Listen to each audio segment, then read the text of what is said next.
வணக்கங்க. சூப்பராக ரேஷன் பருப்பு வச்சு ஒரு அருமையான கத்திரிக்காய் சாம்பார் எப்படி செய்கிறோன்னு சொல்லி பார்க்கலாங்க.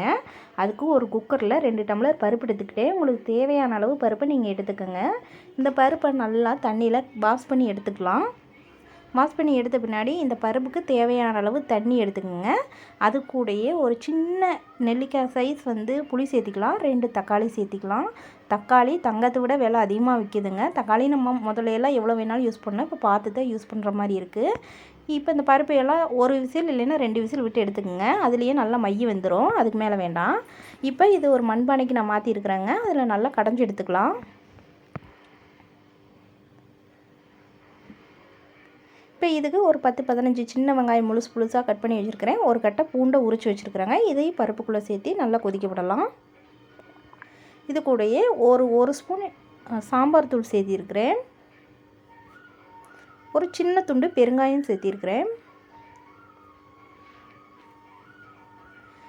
இதெல்லாம் நல்லா வேகட்டும். இப்போ பச்சை கத்திரிக்காயை நல்லா சின்ன சின்னதாக கட் பண்ணி எடுத்துக்கலாம்.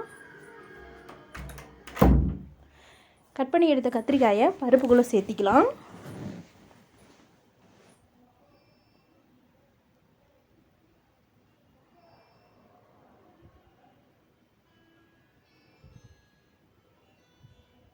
பருப்புக்குள்ளே சேர்த்து நல்லா வேக வச்சுக்கலாங்க. மண்பானை சூடாகிறதுக்கு டைம் எடுத்தாலும் டக்குன்னு வேலை முடிஞ்சிருங்க. மண்பானை யூஸ் பண்ணுறவங்க விரிசல் விடாமல் இருக்கிறதுக்காக சிம்மில் வச்சு யூஸ் பண்ணுங்கள். அப்போ தான் ரொம்ப நாளைக்கு மண்பானை உழைக்கும். இல்லைன்னா அடித்தூர் ரொம்ப விரிசல் விட்டுரும்.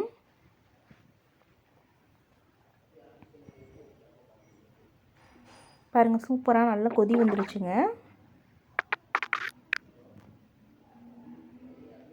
இந்த ஸ்டேஜில் நீங்கள் ஒரு டைம் உப்பு காரமெல்லாம் பார்த்துக்குங்க. பத்தாவது பட்சத்தில் நீங்கள் சேர்த்திக்கங்க. மண் பாத்திரத்தில் செய்யும்போது அதோட டேஸ்ட்டே சூப்பராக தாங்க இருக்குது. பாருங்கள், சாம்பாரே எவ்வளோ சூப்பராக இருக்குதுன்னு. இப்போ இந்த சாம்பாரை தாளிச்சுக்கலாங்க.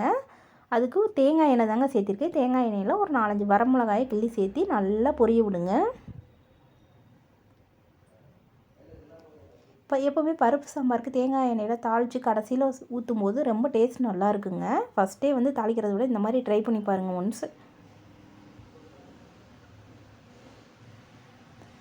இப்போ வரமிளகாய் இந்த அளவுக்கு நல்லா பொரிஞ்சு வந்த பின்னாடி கடுகு சேர்த்திக்கலாம்.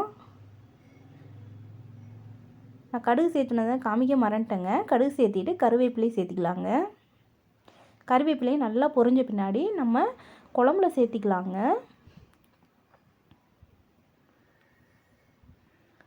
பாருங்கள், எவ்வளோ சூப்பராக இருக்குதுன்னு பாருங்கள் தாளித்து விட்டதுக்கு. அதுக்கும்